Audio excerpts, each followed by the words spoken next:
Hello बच्चों, good morning, good afternoon, good evening. जब भी आप मेरा वीडियो देख रहे हो, मैं मंडल सर आज इलेक्ट्रोस्टैटिक्स का सेकेंड लेक्चर लेके आया हूँ।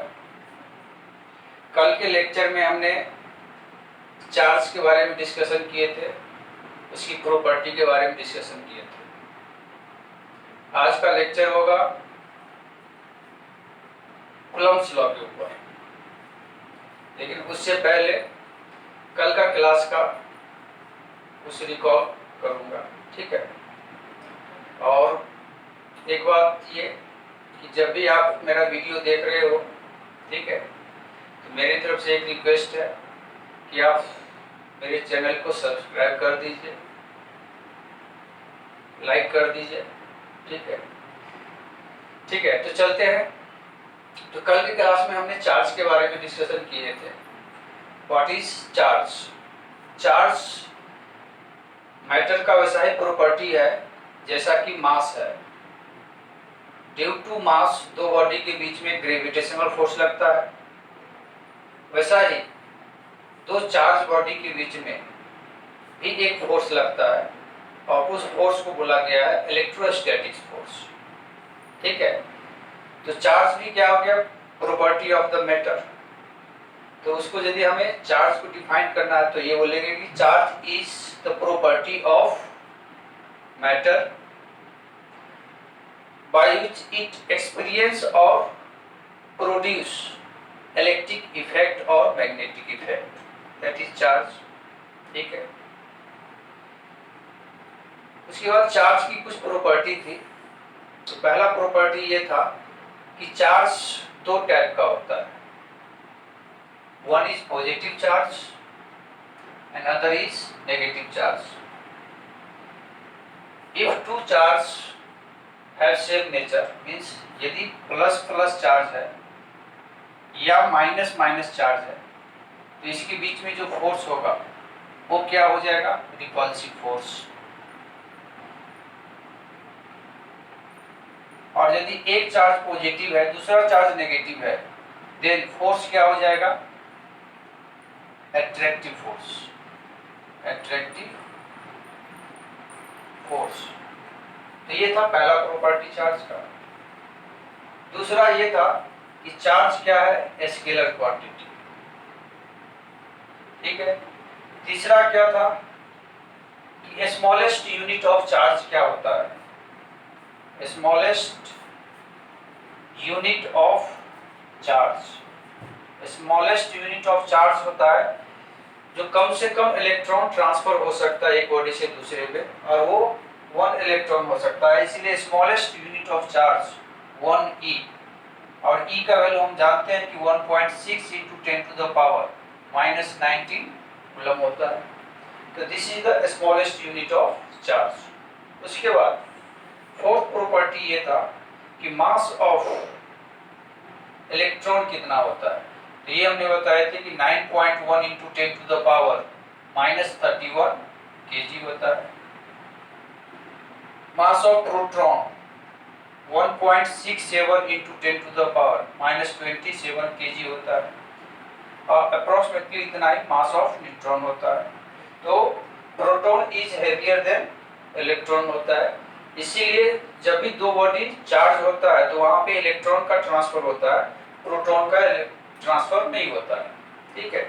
तो ये नेक्स्ट प्रॉपर्टी था, ठीक है। इसके बाद जो प्रॉपर्टी था quantization of charge. Quantization of charge. Quantization of charge. Quantization of charge क्या था? Q equal two plus minus Ne। Q equal two plus minus Ne, यानी इंटीजर मल्टीपल ऑफ इलेक्ट्रॉन जो ट्रांसफर होता है, जो इंटीजर मल्टीपल हो रहा है, उसी को बोला गया है क्वांटाइजेशन ऑफ चार्ज, ठीक है। तो इस पे एक प्रॉब्लम यदि हम देखना चाहे तो देख सकते हैं। क्वांटाइजेशन ऑफ चार्ज के ऊपर एक प्रॉब्लम देख सकते हैं, तो वो प्रॉब्लम मैं अभी करता हूँ, ठीक है। तो ये है क्वेश्चन।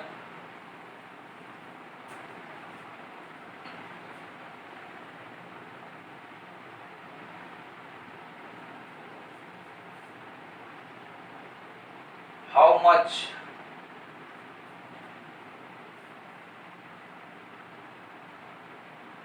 electron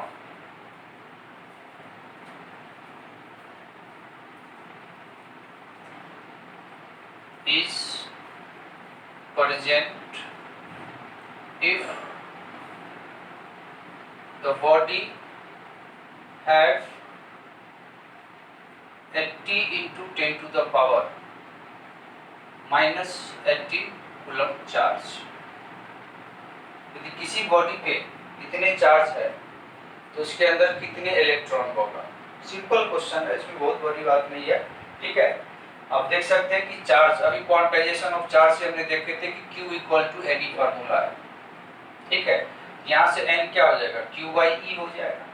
Q दिया हुआ है 80 into 10 to the power minus 80 upon electron, तो इसका वैल्यू क्या होता है 1.6 into 10 to the power minus 19 coulomb. तो ये कितना आ जाएगा, यहाँ से cancel 10 to the power minus 1, ठीक है। यहाँ से ये डेसिमल हटेगा तो 10 यहाँ पे आ जाएगा, ठीक है। तो ये बच जाएगा 800 और ये भी ऊपर गया तो 8000 हो जाएगा, ठीक है। 16 से ये कैंसिल हो जाएगा, ठीक है। तो ये 500 हो जाएगा। तो ये 500 n का वैल्यू आ गया, ये इंटीजर वैल्यू आ गया, ठीक है। इसका मतलब ये पॉसिबल है कि किसी बॉडी के अंदर इतना चार्ज हो। यदि ये पॉइंट में आता तो पॉसिबल नहीं होता, क्योंकि क्वांटाइजेशन ऑफ चार्ज कहता है कि n क्या होना चाहिए, इंटीजर वैल्यू होना चाहिए, ठीक है। तो ये सिंपल सा क्वेश्चन इसके ऊपर था, ठीक है। अब इसके आगे की प्रॉपर्टी क्या है, अगली प्रॉपर्टी है इसमें,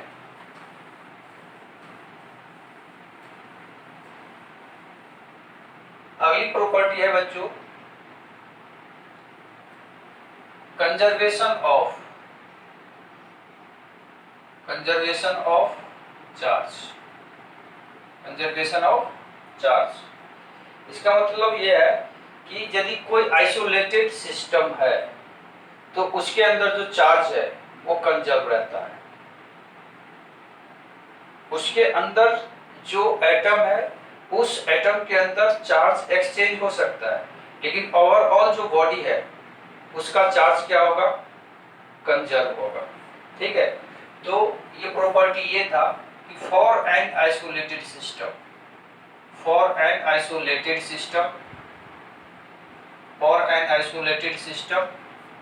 चार्ज इज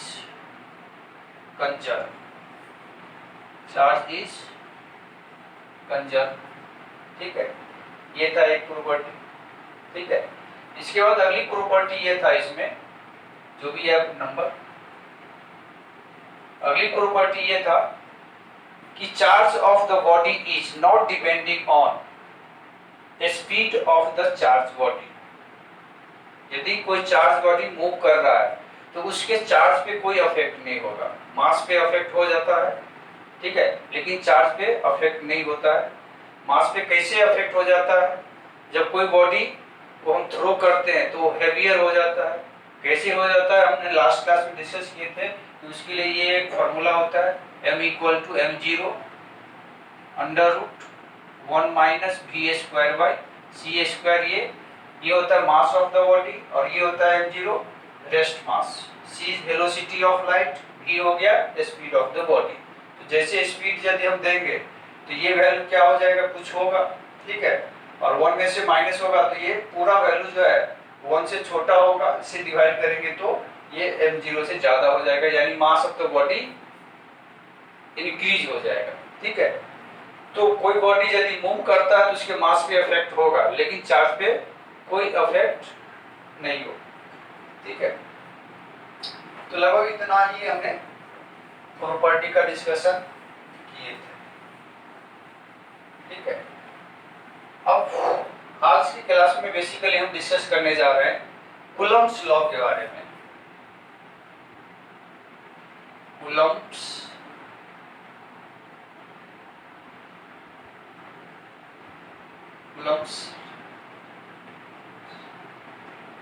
लॉ।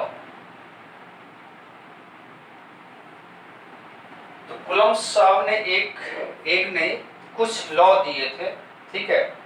और लॉ बोले तो लॉ होता है, इसका मतलब क्या होता है कि जो नेचर में पाया जाता है उसी को एक स्टेटमेंट में लिख दिया गया, उसको हम चेंज नहीं कर सकते क्योंकि वो नेचर में पाया जाता है।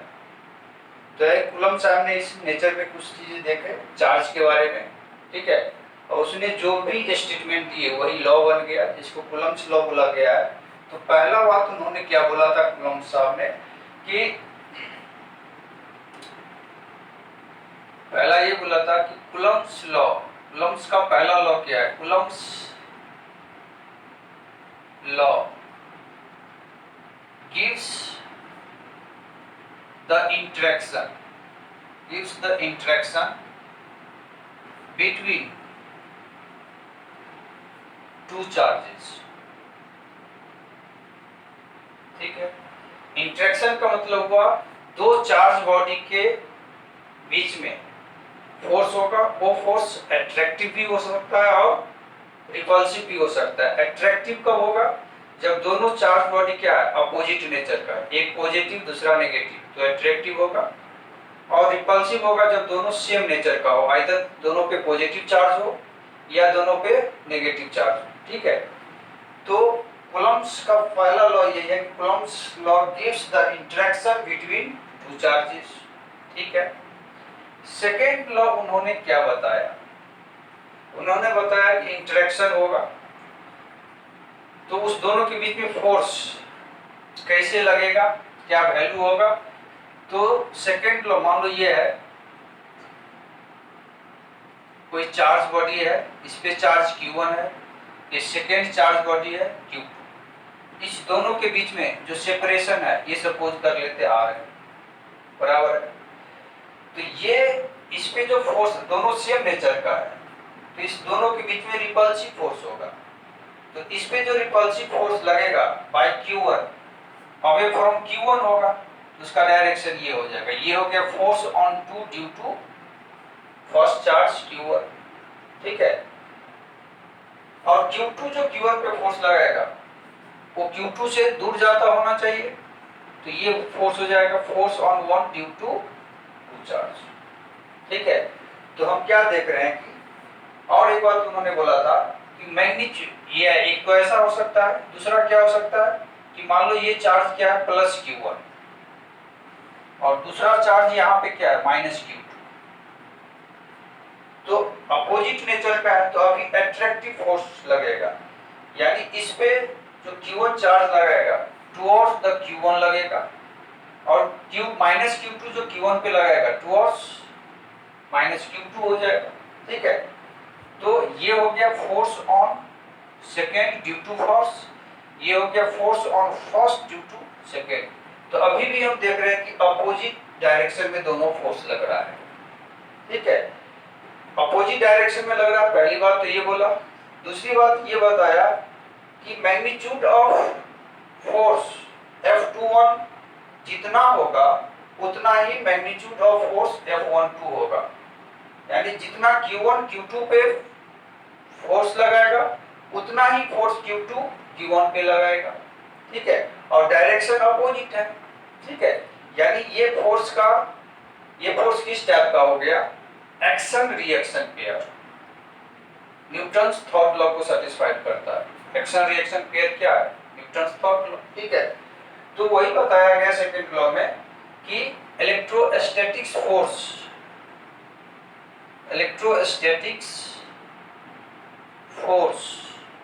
इज एक्शन रिएक्शन पेयर, ठीक है। That is it satisfy Newton's third law। Newton's thought law को सेटिस्फाई करेगा। न्यूटन्स थॉट लॉ ये है सेकेंड लॉ ऑफ कूलम्ब्स। ठीक है, ठीक है। तो फर्स्ट लॉ बताता है gives the interaction between two charges. Second law ये बताता है कि इलेक्ट्रोस्टैटिक फोर्स यानी force between two charge is action reaction pair. ठीक है, सेकेंड लॉ क्या, ठीक है, नोट किए, ठीक है। तो आगे चलते हैं इस पे, ठीक है।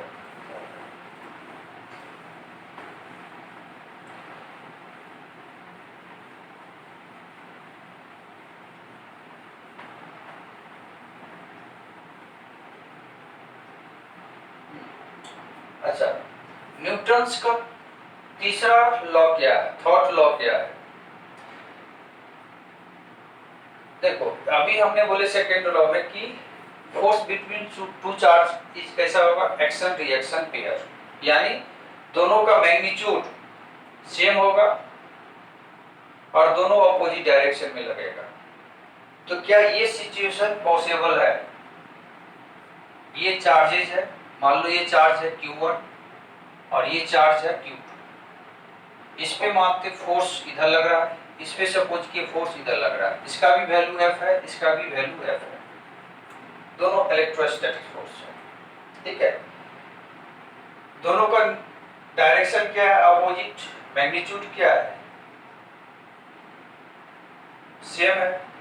तो एक्शन रिएक्शन पेयर, ये जो अपोजिट डायरेक्शन में फोर्स है जिसका मैग्नीट्यूड भी सेम है, ठीक है, और डायरेक्शन अपोजिट है, तो क्या ये फोर्स इलेक्ट्रोस्टैटिक फोर्स होगा? तो आंसर है कि ये इलेक्ट्रोस्टैटिक फोर्स नहीं होगा। तो कूलम्ब्स लॉ ये कहता है कि force between two charge is acting along the line joining two charges, यानी ये फोर्स जो एक्शन रिएक्शन पेयर है वो along the line joining two charges लगेगा, perpendicular to line joining two charges नहीं लगेगा। ये दोनों फोर्स क्या है, perpendicular to line joining two charges. ये बात नहीं है according to Coulomb's law. Coulomb's law के अकॉर्डिंग ये दोनों फोर्स एक ही लाइन के along लगेगा। ठीक है, ये यदि Q2 है और ये यदि Q1 है तो ये इसी लाइन के along लगेगा।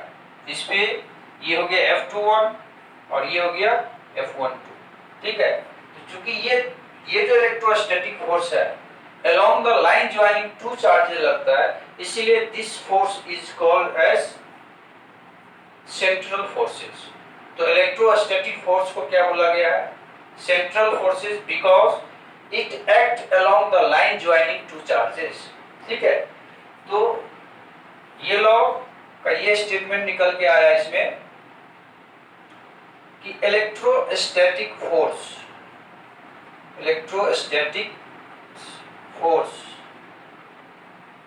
is central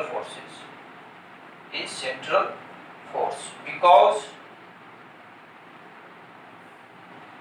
it act along the line joining two charges। ये लॉस तीसरा लॉ ये बताया कि इलेक्ट्रोस्टैटिक फोर्स क्या होता है, सेंट्रल फोर्सेस। ठीक है, अब चलते हैं नेक्स्ट प्रॉपर्टी पे। ठीक है, नेक्स्ट प्रॉपर्टी, नेक्स्ट लॉ। तो कितने लॉ है, फोर्थ लॉ। सबसे इंपॉर्टेंट फोर्थ लॉ है इसमें। तो अकॉर्डिंग टू कूलम्ब्स लॉ, यदि ये दो चार्जेस है, इस पे चार्ज मान लो Q1 है, इस पे चार्ज Q2 है, दोनों के बीच में डिस्टेंस R है, तो magnitude of force between two charges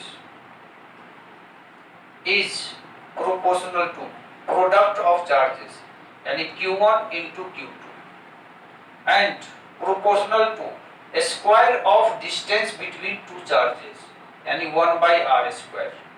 दोनों को कंबाइन कर देंगे तो F इज प्रोपोर्शनल टू हो जाएगा Q1 into Q2 by R square.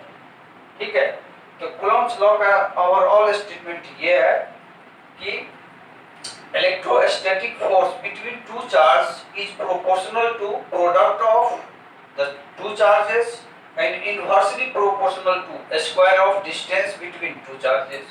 ठीक है, ये लॉ कहता है।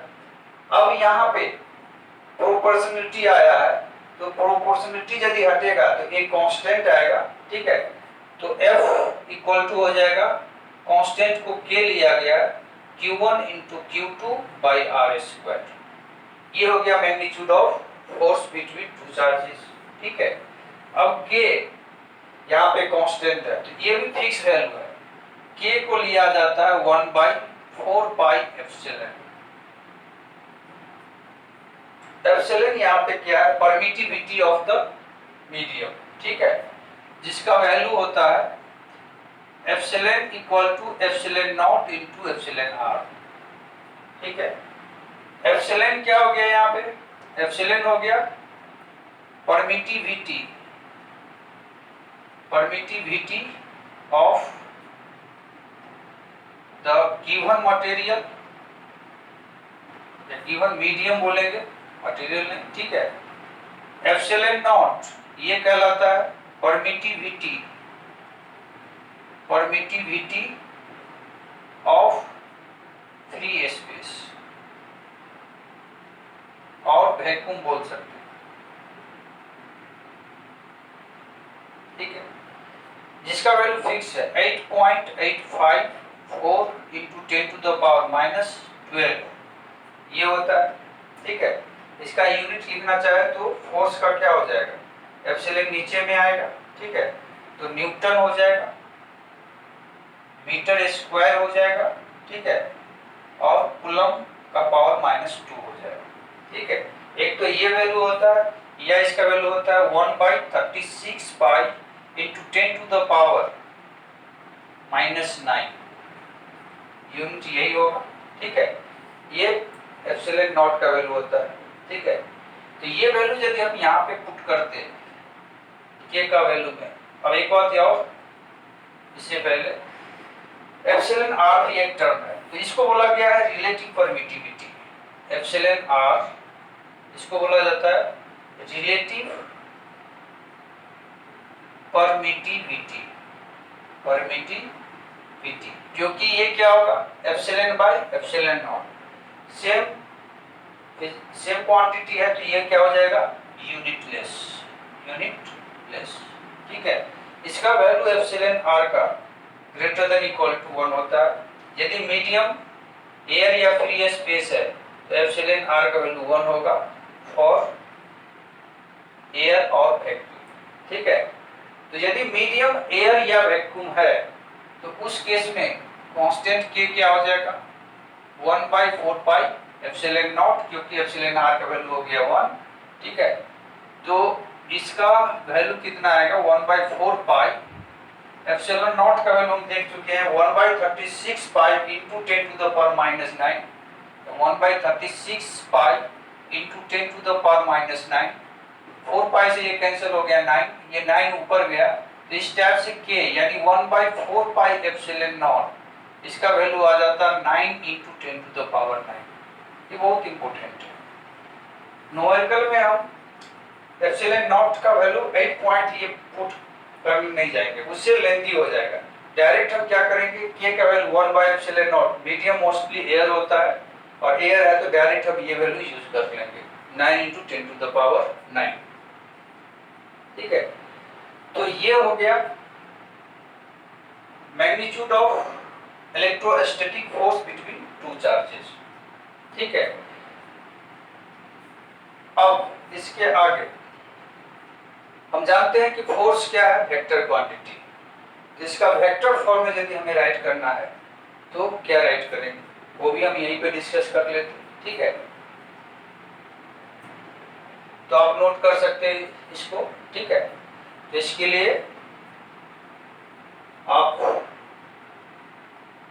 1-2 मिनट का टाइम ले सकते हैं, अदरवाइज नहीं तो आप इसको पॉज करके भी कर सकते हैं। तो मैं आगे चलता हूँ, आप पॉज करके नोट कर सकते हैं इसको, ठीक है।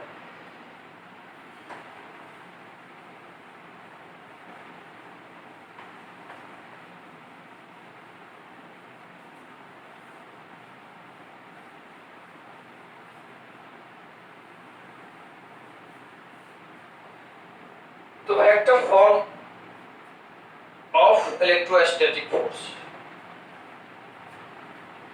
क्या है वो, कि देखो फोर्स जो हमने लिखे F इक्वल टू के Q1 Q2 by R square, ये था, ये दो चार्ज है Q1 एंड Q2, इसके बीच में R डिस्टेंस है। इसको वेक्टर फॉर्म में यदि हमें लिखना होता है तो R वेक्टर का direction source charge to field charge, जिसके कारण फोर्स फाइंड करना है वो कहलाएगा सोर्स चार्ज, सोर्स चार्ज। और जिस चार्ज पे हमें फोर्स फाइंड आउट करना है उसको बोला जाता है फील्ड चार्ज, फील्ड चार्ज, या इसको टेस्ट चार्ज भी बोला जाता है, ठीक है। तो फोर्स का डायरेक्शन हम यदि पॉजिटिव है तो फोर्स का डायरेक्शन किधर होगा, Q1 से Q2, रिपल्सिव फोर्स। तो जिधर फोर्स होगा उसी डायरेक्शन में हम इसका यूनिट वेक्टर लेंगे। अब यूनिट वेक्टर क्या होता है, यूनिट वेक्टर ऐसा वेक्टर होता है जिसका मैग्नीट्यूड 1 होता है, ठीक है, और इसका एक ही पर्पस है, टू रिप्रेजेंट द डायरेक्शन। तो यूनिट वेक्टर यहाँ पे यदि मैं AR बोलता हूँ, AR कैप, कैप का मतलब हो जाता है कि वो यूनिट वेक्टर है, एरो रहता है तो वेक्टर, और कैप रहा तो यूनिट वेक्टर, ठीक है। ये हो जाएगा वेक्टर, यदि ये वेक्टर R है तो vector R upon magnitude of vector R, ये होता है unit vector, means vector R by R, ठीक है। तो यदि फोर्स को वेक्टर बनाना है तो ये मैग्नीट्यूड को यूनिट वेक्टर से मल्टीप्लाई करना पड़ेगा। कौन सा यूनिट वेक्टर, जो अलोंग द फोर्स होगा यूनिट वेक्टर, उससे हमें मल्टीप्लाई करना पड़ेगा। तो ये हो जाएगा k Q1 Q2 by R square into unit vector AR cap. अब यदि यूनिट वेक्टर AR कैप का वैल्यू पुट करेंगे तो k Q1 Q2 by R square, ये हो जाएगा वेक्टर R बाई R, ठीक है। तो फोर्स इन वेक्टर फॉर्म क्या हो जाएगा, k Q1 Q2, या तो ये फॉर्मूला यूज करो, यूनिट वेक्टर अलग से फाइंड करो, या डायरेक्ट ये फॉर्मूला यूज कर सकते हैं, वेक्टर R अपॉन R, ये फॉर्मूला यूज कर सकते हैं, ठीक है। ये हो गया वेक्टर फॉर्म में, ठीक है। इसको और अच्छे से समझ सकते हैं वेक्टर फॉर्म में, ये आप नोट कर लो फिर मैं बताता हूँ, ठीक है। तो वेक्टर फॉर्म को और अच्छे से हम यदि 2D प्लेन के अंदर समझना चाहे या 3D प्लेन के अंदर तो कैसे हम कर सकते हैं। मान लो ये 3D स्पेस की बात करता हूं मैं, ठीक है। सपोज किया ये x एक्सिस है, ये y एक्सिस है और ये z एक्सिस है, ठीक है। और यहाँ पे हमने सपोज किया कि एक चार्ज है Q, यानी ये सोर्स चार्ज में बोल रहा हूं, सोर्स चार्ज, ठीक है।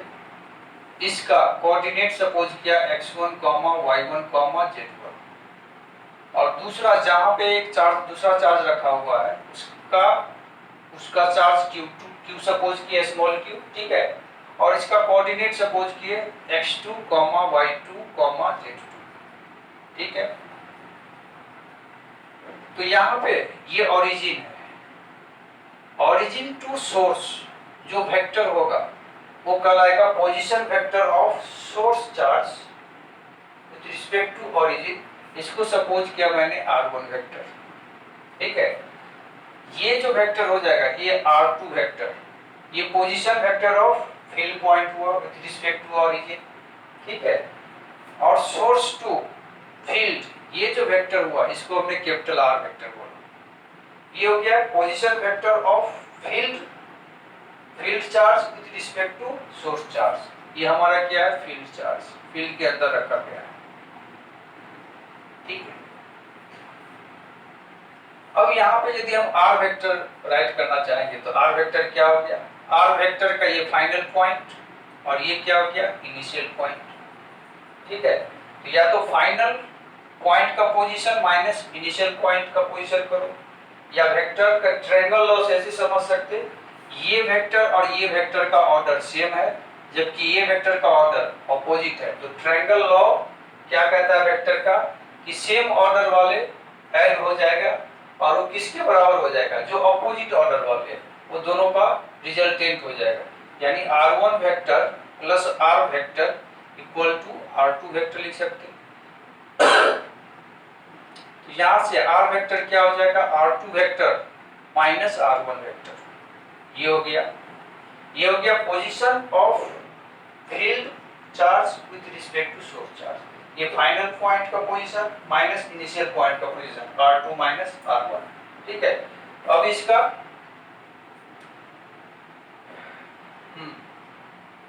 यदि हमें मॉड लिखना है, मैग्नीट्यूड मॉड r, तो ये क्या हो जाएगा,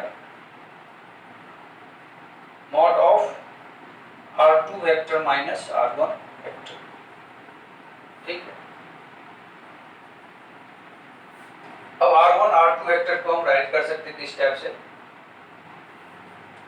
डायरेक्ट ये r2 माइनस r1 बोला है तो हम इसको ऐसे भी बोल सकते हैं कि मॉड ऑफ r2 का x कोऑर्डिनेट माइनस r1 का x कोऑर्डिनेट, यानी x2 minus x1 i cap plus r2 का y coordinate y2 minus r1 का y coordinate y1 j cap, उसी टाइप से z2 minus z1 k cap और इसका mod.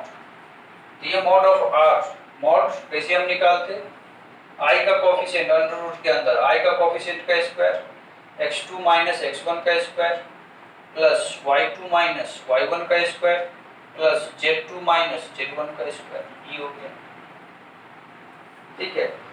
ये फाइंड यदि हमने कर लिया, इसके बाद हम फोर्स का इक्वेशन राइट कर सकते हैं, ठीक है। तो अब हम फोर्स का इक्वेशन कैसे राइट कर सकते हैं, वेक्टर फॉर्म में हमने अभी देखा था कि फोर्स क्या हो जाता है, के क्यू इंटू यहाँ पे स्मॉल क्यू और यहाँ पे आर वेक्टर अपॉन क्या हो जाएगा, आर क्यू, ये था फॉर्मूला, अभी हमने फॉर्मूला बनाया। अब इसमें अब आर का वैल्यू पुट कर तो वेक्टर फॉर्म में आ जाएगा वो, तो ये वैल्यू क्या हो जाएगा, के capital Q into small Q, ठीक है। और आर वेक्टर, तो आर वेक्टर हो गया ये अंदर वाले, ये आर वेक्टर, यानी ये हो गया x2 minus x1 i cap plus y2 minus y1 j cap plus z2 minus z1 k cap, ये वेक्टर अपॉन में क्या है, आर क्यू, आर क्या है, मैग्नीट्यूड ऑफ वेक्टर आर, जिसका वैल्यू ये है। अब इसका यदि हम क्या करेंगे, क्यूब, और ये रूट के अंदर है यानी इसका पावर कितना है, 1/2, तो इसको क्यूब करेंगे तो पावर क्या हो जाएगा, 3/2, तो ये बन जाएगा x2 minus x1 square plus y2 minus y1 square plus z2 minus z1 square, ठीक है। और इसका होल टू द पावर क्या हो जाएगा, 3/2। तो ये हो गया वेक्टर फॉर्म में कूलम्ब्स लॉ, ठीक है। अब अगला प्रॉपर्टीज का क्या है,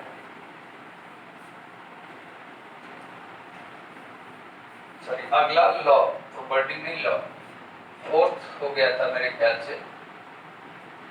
तो फिफ्थ लॉ क्या है, फिफ्थ लॉ ये कहता है कि इलेक्ट्रोस्टैटिक फोर्स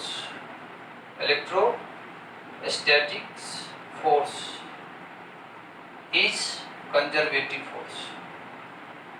इलेक्ट्रोस्टैटिक फोर्स कैसा फोर्स होता है, कंजर्वेटिव फोर्स। कंजर्वेटिव फोर्स का मतलब ये हो गया कि मान लो ये इलेक्ट्रिक फील्ड है, ये मैकेनिक्स का कॉन्सेप्ट है। मैकेनिक्स में ये पढ़ाया जाता है कंजर्वेटिव नॉन कंजर्वेटिव फोर्स। मान लो किसी भी पार्टिकल को इस फील्ड के अंदर ये पॉइंट ए से किसी भी पॉइंट बी पे यदि हमें लेके जाना है तो ये हम ऐसे भी लेके जा सकते हैं, ऐसे भी लेके जा सकते हैं, ऐसे भी लेके जा सकते हैं, कैसे भी लेके जा सकते हैं। तो यदि work done along every path between A to B same आता है तो उस फोर्स को बोला जाता है कंजर्वेटिव फोर्स। तो यहाँ इलेक्ट्रिक फोर्स के कारण किसी भी पाथ से वर्क डन निकालो बिटवीन ए एंड बी तो along every path work done same आता है, इसीलिए इलेक्ट्रोस्टैटिक फोर्स को बोला जाता है कंजर्वेटिव फोर्स। यानी वो पाथ इंडिपेंडेंट होता है। ऐसा फोर्स जिसके कारण जो वर्क डन निकलेगा वो पाथ इंडिपेंडेंट हो तो उस फोर्स को बोला जाता है कंजर्वेटिव फोर्स। ठीक है, तो इलेक्ट्रोस्टैटिक फोर्स क्या होता है? Conservative force. ठीक है, ये ठीक है। इसके बाद नेक्स्ट प्रॉपर्टी क्या है?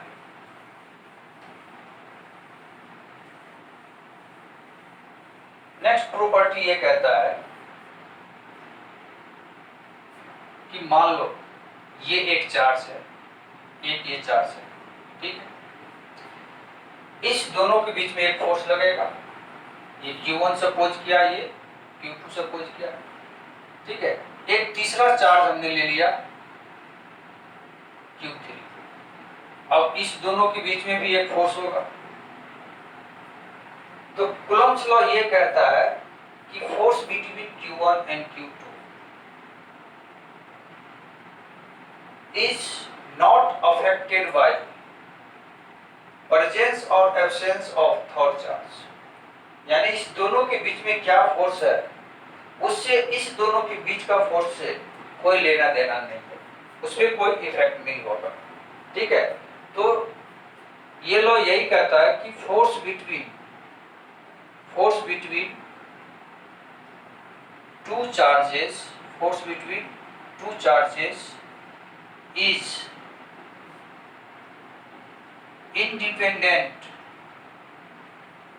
independent of presence or absence of third charge। ये लॉ है, ठीक है।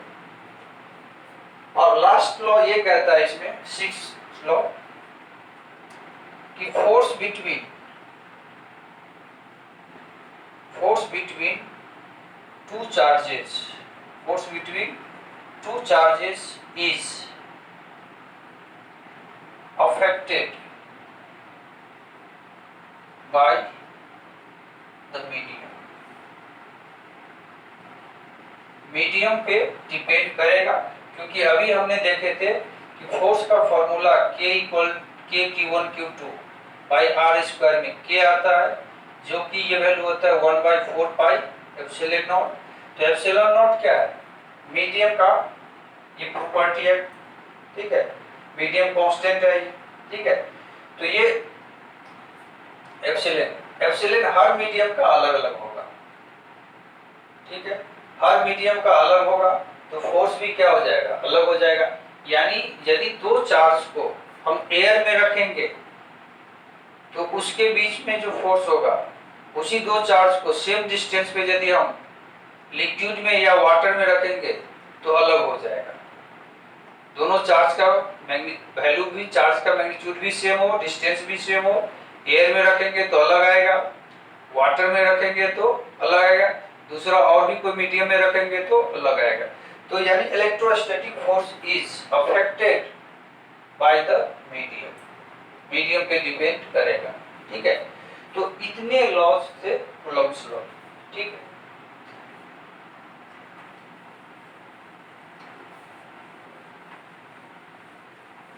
तो बच्चों हमने आज कूलम्ब्स का सभी लॉ का डिस्कशन कर दिया। अब इसमें प्रॉब्लम चालू होगा, ठीक है। तो लॉ तो इतना ही है, फॉर्मूला एक ही है, ठीक है। तो इसमें जो प्रॉब्लम होगा वो मोस्टली प्रॉब्लम मैकेनिक्स से रिलेटेड होगा। तो आपको मैकेनिक्स आना चाहिए। मैकेनिक्स का सारे कॉन्सेप्ट इसमें इन्वॉल्व हो जाते हैं। ठीक है, तो हम स्टार्ट करेंगे सिंपल प्रॉब्लम से। ठीक है, पहला प्रॉब्लम फर्स्ट, पहला ये है find the minimum force, minimum possible force between two charges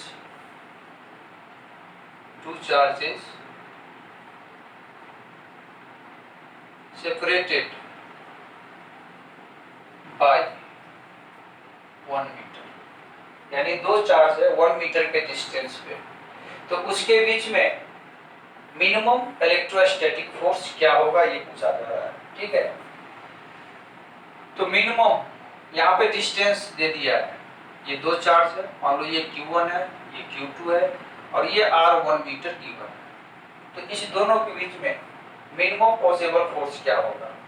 तो फोर्स का फॉर्मूला क्या है, K Q1 Q2 by R square, और R यहाँ पे 1 मीटर, 1 का स्क्वायर 1 हो जाएगा, तो फोर्स का वैल्यू क्या हो जाएगा, K Q1 इंटू Q2। अब K तो कांस्टेंट है, यदि एयर की बात करता हूँ इसमें, तो K तो कांस्टेंट है, एक पार्टिकुलर मीडियम के लिए वो तो चेंज नहीं होगा। ठीक है, तो F मिनिमम होने के लिए किस पे कंडीशन लगेगा, चार्ज पे लगेगा। यदि चार्ज Q1 Q2 मिनिमम होगा तो फोर्स भी क्या हो जाएगा, मिनिमम हो जाएगा। और मिनिमम चार्ज क्या होता है, स्मॉलेस्ट यूनिट ऑफ चार्ज क्या होता है, 1e।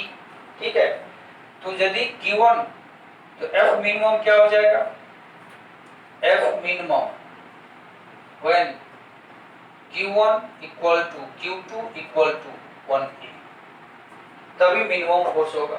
ठीक है, तो ये हो जाएगा F मिनिमम क्या हो जाएगा, F equal to K E into E square. अब इसका न्यूमेरिकल वैल्यू चाहिए तो K का वैल्यू पुट कर सकते हैं 9 into 10 to the power 9, और E का वैल्यू क्या होता है 1.6 into 10 to the power minus 90 इसका स्क्वायर। ठीक है, तो ये हो जाएगा इसका।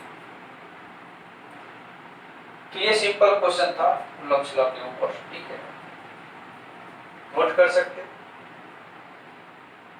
तो 3 बार मैं गिनूंगा, आप नोट कर सकते तो कर, ठीक है, नहीं तो फिर आप पॉज करके आप नोट कर सकते हैं। ठीक है, तो 1 2 3। ठीक है, ओके।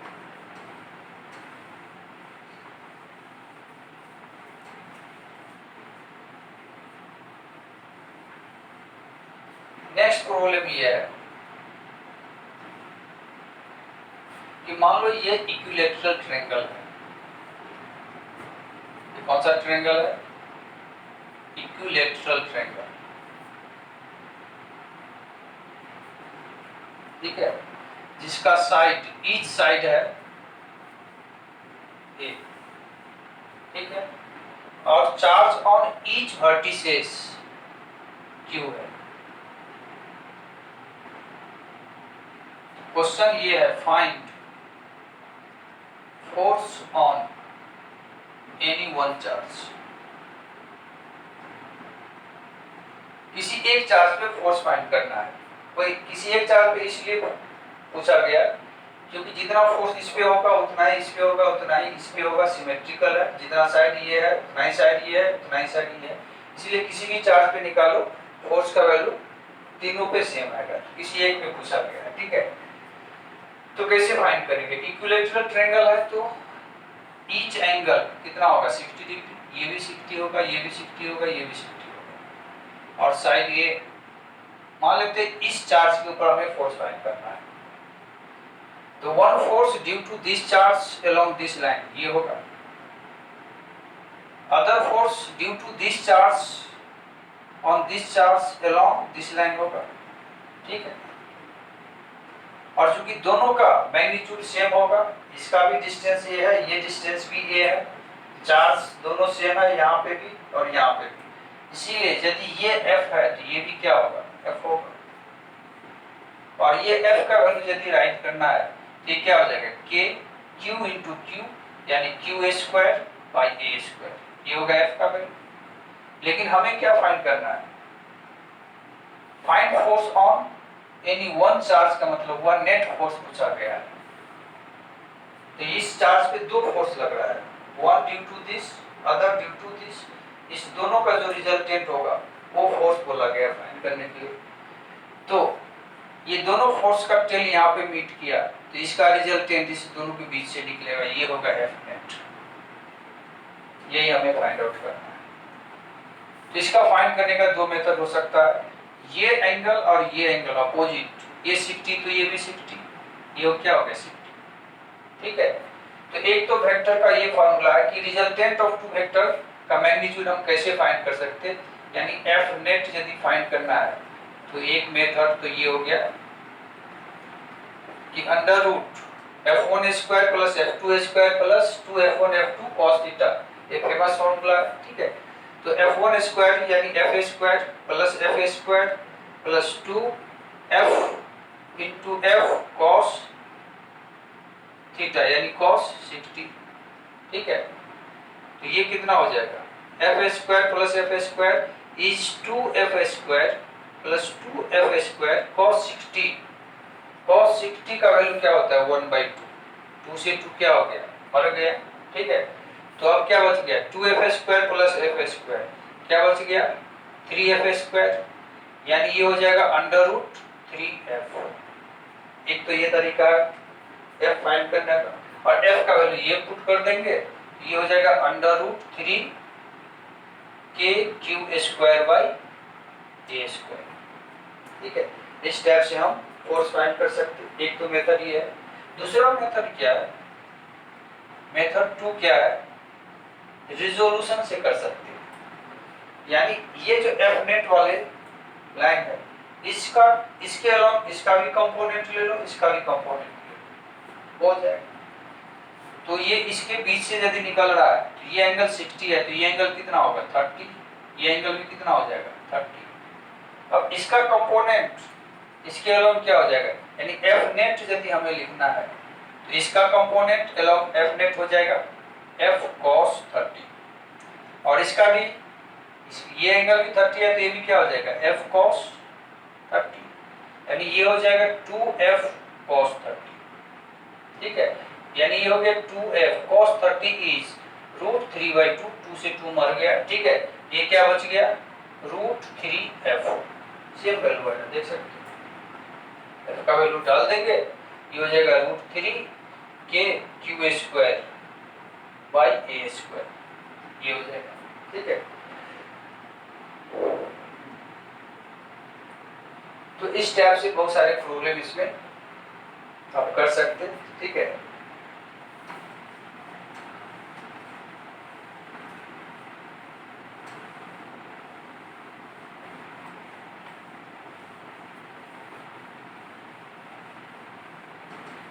कुछ और क्वेश्चन में एक आध को देखते हैं इसमें। नेक्स्ट क्वेश्चन ये है कि मान लो ये स्क्वायर है, ये क्या है स्क्वायर, ईच साइड मान लेते इसका ए है और सभी वर्टेक्स पे सेम अमाउंट का चार्ज है क्यू क्यू क्यू, और यहाँ पे कोई चार्ज जो भी चार्ज है ये भी क्यू है मान लो, दूसरा भी हो सकता है, ठीक है।